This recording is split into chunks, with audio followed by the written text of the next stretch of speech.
ফিলিস্তিনের অবরুদ্ধ গাজা উপত্যকায় চলমান ইসরায়েলি সামরিক অভিযানের ফলে সৃষ্ট দুর্ভিক্ষ ভয়াবহ রূপ নিয়েছে। জাতিসংঘ সমর্থিত খাদ্য নিরাপত্তা পর্যবেক্ষণ সংস্থা আইপিসি গাজা সিটি ও এর আশেপাশের এলাকায় দুর্ভিক্ষের আনুষ্ঠানিক ঘোষণা দিয়েছে। গাজায় 5,14,000-এরও বেশি মানুষ চরম অনাহার ও মৃত্যুর ঝুঁকিতে রয়েছে। প্রতিদিনই তীব্র ক্ষুধায় মারা যাচ্ছেন মানুষ। চলছে চরম মানবিক বিপর্যয়।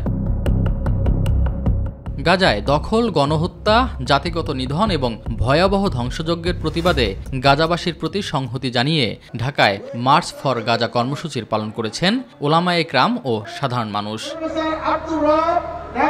বাদজুমা জাতীয় মসজিদ বায়তুল মোকাররমের সামনে জড়ো হন মুসল্লিরা। কর্মসূচির নেতৃত্ব দেয়া ওলামায়ে কেরাম ঘোষণাপত্র ও অঙ্গীকারনামা পাঠ করেন। আন্তর্জাতিক সম্প্রদায় ও জাতিসংঘের প্রতি অবিলম্বে গাজা গণহত্যা বন্ধ নিশ্চিত করা সহ 10টি ঘোষণা দেয়া হয়।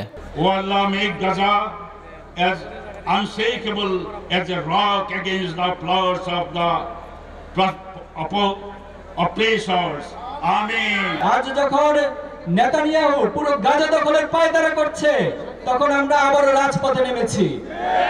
আমাদের কণ্ঠ গাজার কণ্ঠ, আমাদের প্রতিবাদ মজলুমের ফিলিস্তিনের পাশে দাঁড়ানোর অঙ্গীকার। আজ আমেরিকা গাজার মুসলমানদেরকে ধ্বংস করার জন্য ইসরায়েলকে উৎসাহ দিচ্ছে। আমরা জানিয়ে দিতে চাই, এক ফোঁটা রক্ত আমাদের শরীরে থাকা পর্যন্ত গাজাকে আমরা মিটতে দিব না। এ সময় মুসলিম উম্মার নেতৃবৃন্দকে ঐক্যবদ্ধ হয়ে ফিলিস্তিনকে বাঁচাতে ইসরায়েলের বিরুদ্ধে অবস্থান নেওয়ার আহ্বান জানান বক্তারা।